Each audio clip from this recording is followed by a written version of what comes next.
يا أيها الناس كلوا مما في الأرض حلالا طيبا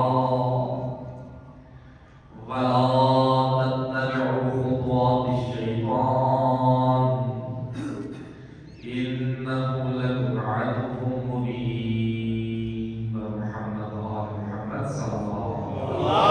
اللهم صل على محمد وآل محمد.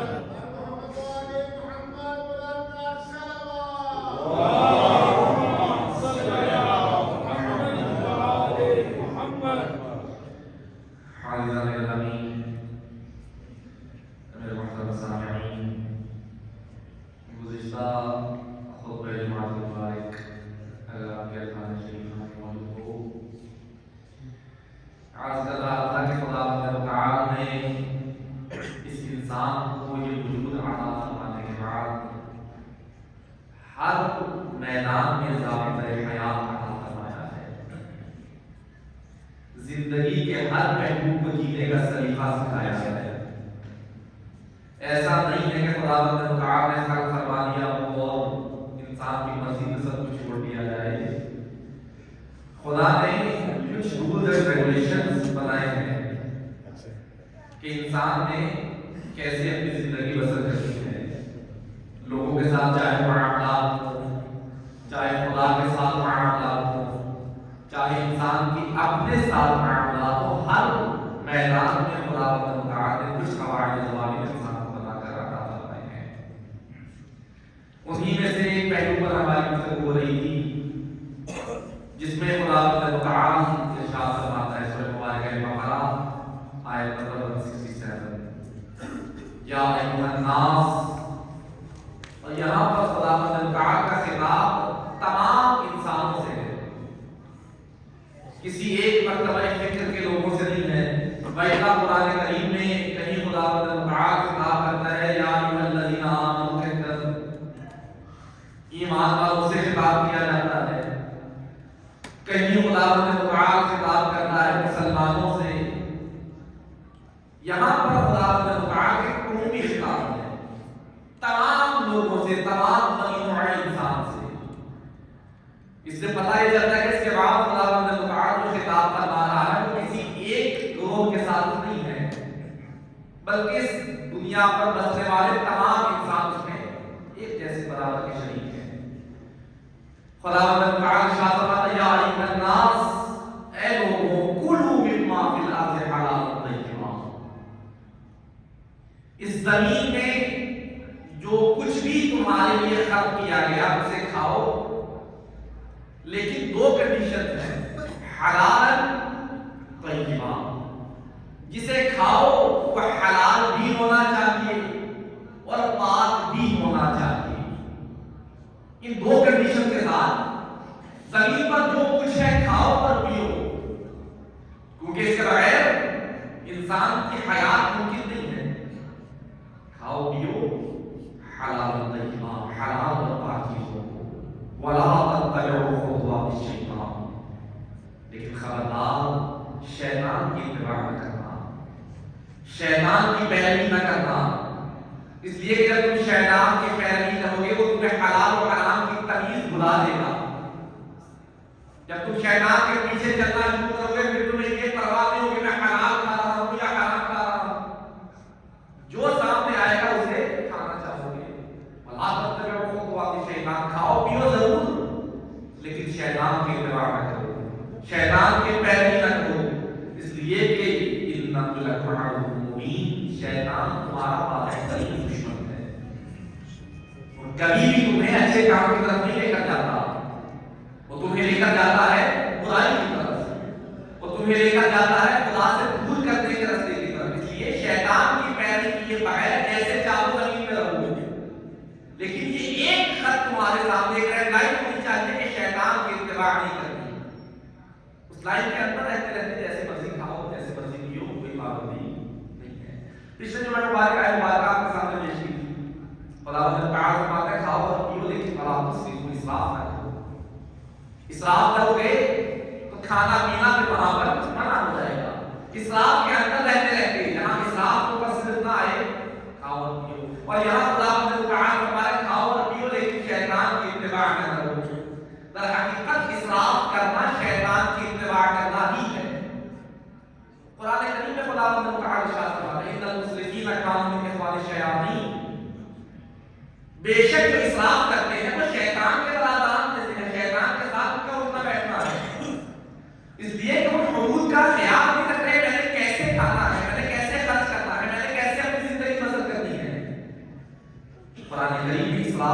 منع کیا گیا ہے اور تبذیر سے بھی منع کیا گیا ہے۔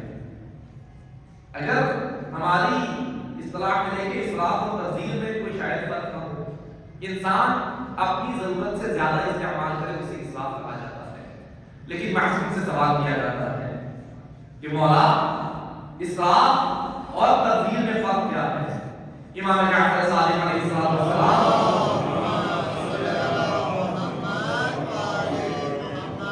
مولا فرماتے ہیں من انفق شیئا فی غیر طاعت اللہ فهو مبذر، جو کوئی بھی اپنا مال ایسے رستے میں خرچ کرتا ہے جو انسان کو خدا سے دور کرنے تبذیر کرنے والا ہے، یہ اپنے مال کو فضول خرچ کرنے والا ہے۔ مولا کائنات اسراف اور تبذیر میں فرق بیان فرماتے ہیں۔ مولا فرماتے ہیں اسراف وہ ہے کہ تم اپنی ضرورت کا بھی خرچ کرو اور اس سے زیادہ بھی خرچ کرو۔ مثال کے طور پر ایک گھر کی انسان کو رہنے کے لیے ضرورت ہے، جتنی انسان کی ضرورت ہے اتنا خرچ کرنا اسراف نہیں ہے۔ میں اپنی دیکھوں کہ معاشرے میں میرا کیا مقام ہے، معاشرے میں مجھے لوگ کس نگاہ سے دیکھتے ہیں، اس حد تک گھر ہونا ضروری ہے۔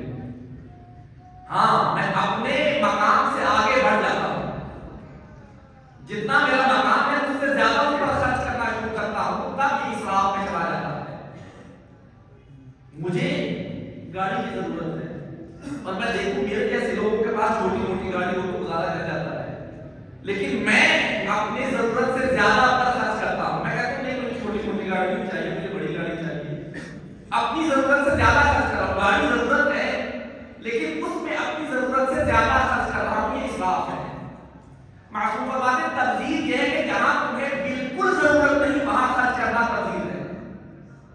اسراف اور تبذیر میں باریک سا فرق ہے کہ جہاں انسان کو بالکل کسی شے کی ضرورت نہ ہو وہاں پر خرچ کر رہا ہے، یہ تبذیر ہے، اور جہاں ضرورت ہے اس میں ضرورت سے زیادہ خرچ کر رہا ہے، یہ اسراف ہے۔ قرآن میں دونوں سے منع کیا گیا ہے، نہ اسراف کرنے کی اجازت ہے اور نہ ہی تبذیر کی اجازت ہے، بلکہ ایک درمیانی رستہ ہے۔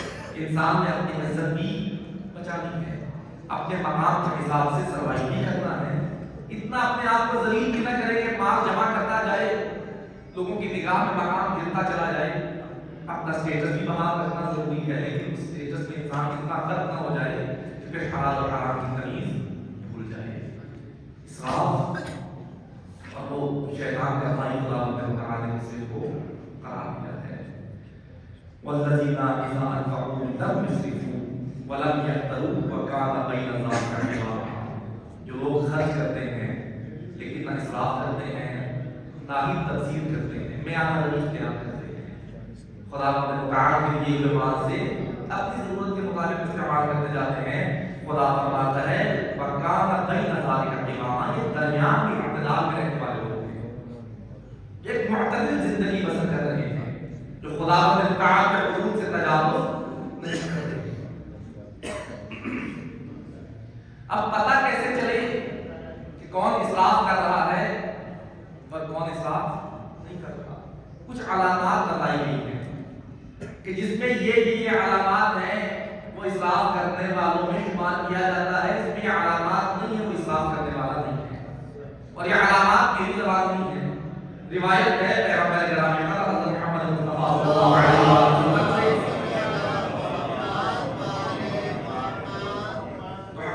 روایت موجود ہے۔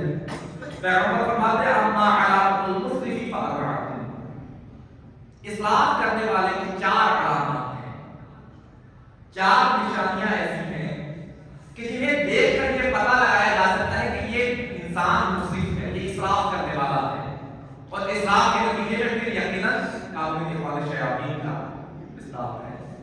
پیغمبر فرماتے ہیں پہلی نشانی ہے کہ الفخر بالباطل، اسراف کرنے والے کے بارے میں اگر معلوم کرنا ہو دیکھو کہ وہ کسی غلط کام پر فخر تو نہیں کرتا، اگر کسی بھی غلط کام پر فخر کرتا ہے تو اسراف کرنے والا ہے۔ مسرف صحیح غلط نہیں دیکھتا، وہ بس اپنے آپ کو مفاخرہ کرتا ہے۔ اسراف انسان کسی بھی کرتا ہے کہ اپنا سٹیٹس اونچا کرے، اپنے آپ کو بڑا دکھائے۔ پیغمبر فرماتے ہیں باطل پر فخر کرنے والا ہی اسراف کرنے والا ہے۔ اسراف کرنے والے کی پہلی نشانی ہے کہ وہ باطل پر فخر کرتا ہے، ہر بات یأکل ما لیس عنده، اور دوسری نشانی اس کی یہ ہے یأکل ما لیس عنده، جو اس کے پاس نہیں ہے اسے کھانا چاہتا ہے۔ جتنا میرے پاس ہے اتنا کھاؤں بھی اسراف نہیں ہے، کسی کو کھاتا نہیں، وہ یہ کھا رہا ہے میں نہیں کھا رہا، وہ کھانا چاہوں۔ پیغمبر فرماتے ہیں اسراف کرنے والا ہے جب چاہے گا اس کی خواہش اسے وہاں تک لے کر جائے گی، اب اپنی اس خواہش کو پورا کرنے کے لیے اس میں ہاتھ پاؤں مارتے ہیں، جب تک وہ خواہش پوری نہیں ہوگی سکون نہیں پائے گا۔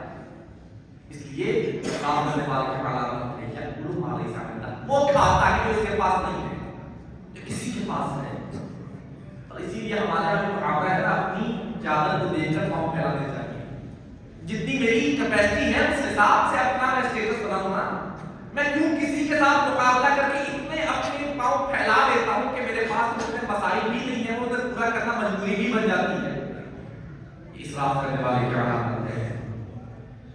تیسری علامت پیغمبر گرامی صلی اللہ علیہ وسلم فرماتے ہیں استناع المعروف، اسراف کرنے والے کی تیسری نشانی یہ ہے کبھی بھی کسی کار خیر میں حصہ نہیں لیتا، اپنے آپ کو بچاتا ہے، دور رکھتا ہے اچھے کاموں سے، اسراف کرتا ہے، غلط کاموں پر خرچ کرتا ہے، باطل پر فخر نہیں کرتا ہے، لیکن جہاں خدا کے راستے میں خرچ کرنے کی نوبت آئے اپنے پاؤں پیچھے کھینچ لیتا ہے، اپنے قدم روک لیتا ہے، اس طرف نہیں بڑھنے دیتا اپنے آپ میں۔ اسراف کرنے والے کی نشانی ہے کبھی بھی کار خیر میں حصہ نہیں لیتا، اسے توفیق نہیں ہوگی۔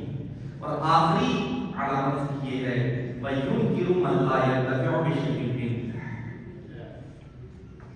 جن چیزوں سے اپنی زندگی میں فائدہ اٹھا رہا ہے ان کا انکار کرتا ہے کہ اس کا مجھے کوئی فائدہ نہیں ہے، فائدہ اٹھا رہا ہے لیکن انکار کر دیتا ہے کہ یہ تو فضول چیزیں ہیں، مجھے اس سے آگے کی چیز چاہیے، یہ چیزیں بڑی چھوٹی ہیں، اگر اس کی ضرورت پوری ہو رہی ہے اس کا جو اس نے فائدہ لینا تھا پورا فائدہ لے رہا ہے، لیکن فائدہ لے کر اس کے فائدے کا منکر ہو رہا ہے۔ یہ اسراف کرنے والے کی علامت ہے، کسی شے سے اس کی ضرورت پوری بھی ہو رہی ہو پھر انکار کرتے کہ مجھے اس چیز کی ضرورت اس سے میری پوری نہیں ہو رہی، مجھے اس سے آگے اپنے آپ کو اپڈیٹ کرنا ہے، اور خواہ اس چیز کی طرف جاتا ہے۔ اگر کسی میں چار علامات ہیں پیغمبر گرامی صلی اللہ علیہ وسلم تو جان لو وہ اسراف کرنے والا ہے، وہ اعتدال میں اپنی زندگی بسر نہیں کر رہا۔ اب اسراف پتہ چل گیا کہ انسان اگر یہ کام کرے تو اسراف کرنے والا ہے۔ اب اسراف کی کم ترین جو لمٹ ہے کیا ہے؟ آیا کہ ایسی لمٹ بھی معین کی گئی ہے کہ انسان اس لمٹ کو کراس کرے یا نہ کرے؟ امام حسن عسکری علیہ السلام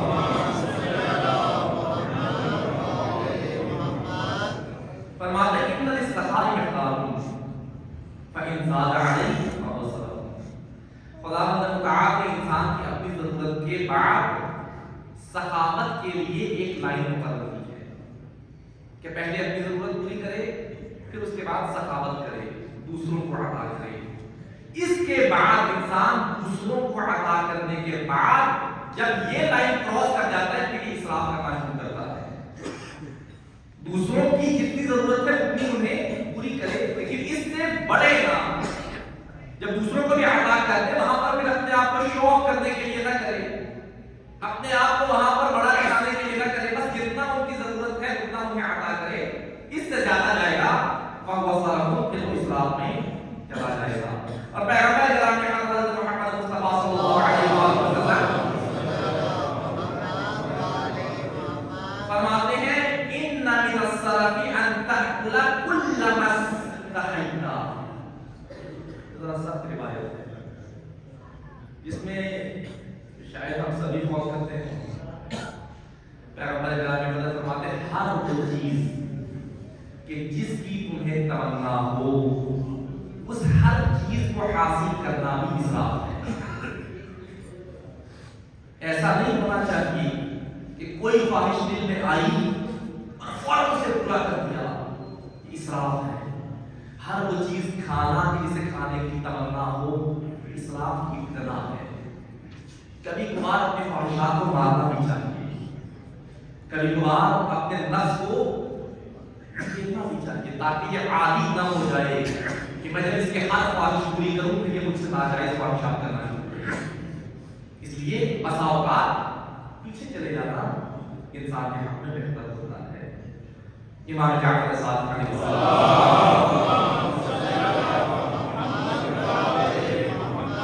مولا فرماتے لیسا فیما فی مصلح البدن اسراف. انسان اپنے اوپر خرچ کرتا ہے لیکن اتنا خرچ کرے جس سے انسان کے بدن کو فائدہ مل رہا ہے. اپنے بدن کی اصلاح کے لیے خرچ جتنا کرے یہ اسراف نہیں ہے. لیکن انما الاسراف فيما اطلب المال واضر بالبدن. انسان جب اتنا خرچ کرے کہ مال بھی ضائع ہونا شروع ہو جائے اور انسان کو نقصان بھی پہنچنا شروع ہو جائے پھر یہ انسان اسراف کرنا شروع کر دیتا ہے. اور ہر چیز کا بدن کو نقصان بھی ہے. ایسا نہیں کہ کھانے کا بہت فائدہ ہے, ایک حد تک کھائیں گے فائدہ ہے, اس حد کو جب کراس کریں گے پھر نقصان ہونا شروع ہو جائے گا. اسی طرح ہر چیز میں صرف کھانے پینے کا نہیں ہے. جس چیز کا آپ کے بدن کو فائدہ مل رہا ہے وہ اسراف نہیں ہے. لیکن ہاں جہاں پر مال بھی ضائع ہو اور بدن کو نقصان ہونا شروع ہو جائے تو اسراف میں چلا جاتا ہے. آخری روایت امام موسیٰ کاظم علیہ السلام. ایک شخص مولا کے پاس آتا ہے, مولا کے پاس آ کر سوال کرتا ہے قد سئل عن عشرة أقمصة. کہتا ہے مولا میرے پاس 10 کپڑے ہیں, 10 جوڑے ہیں میرے پاس جو میں نے تیرے لیے تیار کروائے ہیں. هل ذلك من الاسراف؟ کیا یہ 10 جوڑے بنوانا اسراف میں آتا ہے یا نہیں آتا؟ کپڑے زیادہ بنوائے ہیں. آپ سے سوال یہ ہے کہ میرا یہ زیادہ کپڑے بنوانا اسراف ہے یا اسراف نہیں ہے؟ مولا فرماتے ہیں قال اللہ, تمہارے زیادہ کپڑے بنوانا اسراف نہیں ہے بلکہ اس کا فائدہ یہ ہے کہ وَلَٰكِنْ ذَلِكَ أَبْقَىٰ لِثِيَابِهِ. تم جتنے کپڑے بنواؤ گے تمہارے کپڑوں کی عمر زیادہ ہوگی, تمہارے کپڑے زیادہ دیر تک چلیں گے. لیکن ہاں وَلَٰكِنْ الصَّرْفَ أَن تَلْبَسَ ثَوْبٌ ثَوْبِكَ فِي الْمَكَانِ الْقَذِرِ. اسراف یہ ہے کہ تم نے جو اچھا کپڑا کسی محفل میں جانے کے لیے بنوایا ہے اسے کسی غلط جگہ پر پہن کر چلے جاؤ, یہ اسراف ہے. کسی ایسے لباس کو کہ جو اس جگہ کی شائن نشان نہیں ہے اسے وہاں پہن کر چلے جاؤ, اس لباس کے ساتھ اسراف ہے. لباس بنواؤ جتنے مرضی لیکن ہر لباس کو پروٹوکول دو جو اس لباس کا ہے. اب یہ میرا لباس ہے, اس لباس کا کوئی پروٹوکول ہے. میں مسجد میں آتے ہوئے پہن کر آؤں, میرے پاس جتنے مرضی لباس ہو اسراف نہیں ہے. لیکن میں یہی لباس پہنوں اور سڑک پہ پھرنا شروع کروں, اسراف ہے. آپ کے پاس آپ نے ایسے لباس سب نے تیار کیے ہوتے ہیں, فنکشن پہ پہن کر جاتے ہیں, 3 پیس سوٹ تیار کروائے ہیں, یہ اسراف نہیں ہے. مولا فرماتے ہیں وہ لباس جو جانا تم نے کہیں اور پہن کر ہے اس سے کسی ایسی جگہ پہن کر جاؤ اس کی شائن نشان ہی نہیں ہے, جو اس کے ساتھ میچ ہی نہیں کرتی, یہ اسراف ہے. یہ جان کر وہ لباس پہنو, کیا یہ لباس پہننا اسراف کے زمرے میں آتا ہے یا نہیں آتا؟ اگر اسراف میں آتا ہے تو اسراف نہیں کرنا, اگر اسراف میں نہیں آتا تو جیسے چاہو اپنی زندگی بسر کرو, تمہیں کوئی منع نہیں کرتا. اسلام کبھی بھی کسی شے سے منع نہیں کرتا. انسان کو یہ نہیں کہتا کہ غریب بن کے زندگی بسر کرے, انسان کو یہ نہیں کہتا پھٹے پرانے کپڑے پہن کر زندگی بسر کرے. جتنا اسلام نے انسان کے بہار پر زور دیا ہے کسی نے نہیں دیا. خمس بھی انسان پر واجب ہوتا ہے اگر کسی کے ذہن میں ہو تو, لیکن خمس واجب ہونے سے پہلے بھی انسان کو کہا جاتا ہے جتنا خرچ کرنا ہے خرچ کرو اپنے اوپر. تمہیں گھر کی ضرورت ہے اپنا گھر بناؤ, تمہیں گاڑی کی ضرورت ہے گاڑی رکھو, تمہیں اپنے وسائل مہیا کرنے وسائل مہیا کرو, اپنی عزت کو بناؤ, اس کے بعد اگر بچتا ہے پھر خمس ادا کرو. ایسا نہیں کہ اپنے آپ کو فقیر بنا کر خمس دینا ہے, اپنے آپ کو ذلیل بنا کر خمس دینا ہے. پہلے تمہاری عزت ہے پھر خمس ہے, پہلے تمہارا اپنا مقام ہے پھر اس کے بعد راہ خدا میں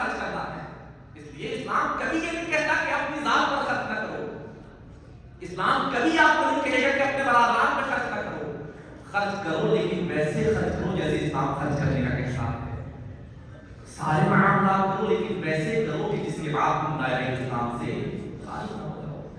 اسلام جیسا دین کہاں ملے گا جہاں کھانے پر بھی زور ہے اور کھلانے پر بھی زور ہے۔ ہم یہی سنتے آتے ہیں کہ دوسروں کی دعوت کرنے کا اتنا ثواب ہے، بلکہ امام جعفر صادق علیہ السلام کی بات ہے مولا فرماتے ہیں میرے لیے کسی ایک بھوکے کو کھانا کھلانا اس شے سے بہتر ہے جو اس کائنات میں کرہ ارض کے اوپر موجود ہے۔ اس ہر شے سے بہتر ہے کسی ایک شخص کو کھانا کھلاؤ۔ کھانا کھلانے کا اتنا ثواب ہے، جہاں کھانا کھلانے کا ثواب ہے وہیں کھانا کھانے کا بھی ثواب ہے۔ کسی مومن کی دعوت کو آپ رد نہیں کر سکتے۔ کوئی مومن آپ کو دعوت دیتا ہے میرے گھر تشریف لائیں، آپ کی ضیافت کرنی ہے، نہیں منع کیا جا سکتا، اس لیے کہ مومن کا احترام ہے، مومن کا مقام ہے۔ بلکہ روایات میں یہاں تک بھی ملتا ہے کہ اگر کسی نے مستحب روزہ رکھا ہے، روزے کی حالت میں کوئی مومن دعوت کرتا ہے، یہ اسے یہ بھی نہیں بتا سکتا کہ میرا روزہ ہے کہ اس کا دل ٹوٹ جائے، خاموشی سے جائے، اس کے گھر جا کے اپنا روزہ کھولے، واپس آ جائے۔ ہم حیران ہوتے ہیں کہ روزہ کھولنے کا حکم دیا جا رہا ہے ایک کھانے کے لیے۔ معصوم پر بات ہے یہاں تم جو روزہ کھولو گے یہاں تمہیں خدا 2 اجر عطا فرمائے گا، ایک روزہ رکھنے کا اجر، دوسرا مومن کی دعوت پر لبیک کہنے کا اجر۔ اگر فقط روزہ رکھتے ہیں فقط ایک روزے کا ثواب ملتا، ممکن ہے وہاں مومن کی دعوت کو رد کرنے کا خدا الگ سے حساب کرتا۔ یہاں چونکہ تم نے مومن کی دعوت کو لبیک کہہ کر مومن کا احترام کیا ہے، خدا تمہیں 2 اجر عطا فرماتا ہے، روزہ رکھنے کا پورا ثواب عطا کرتا ہے اور مومن کی دعوت کو قبول کرنے کا علیحدہ ثواب عطا کرتا ہے۔ اتنا پیارا دین ہے ہمارا، کبھی کسی کا دل توڑنے کی اجازت نہیں دیتا۔ اس دین کو سمجھیے، اس دین کے مطابق زندگی بسر کیجیے۔ خدا تعالی ہمیں اس دین اسلام کو سمجھ کر اس پر عمل پیرا ہوتے ہوئے اپنی زندگی بسر کرنے کی توفیق عطا فرمائے۔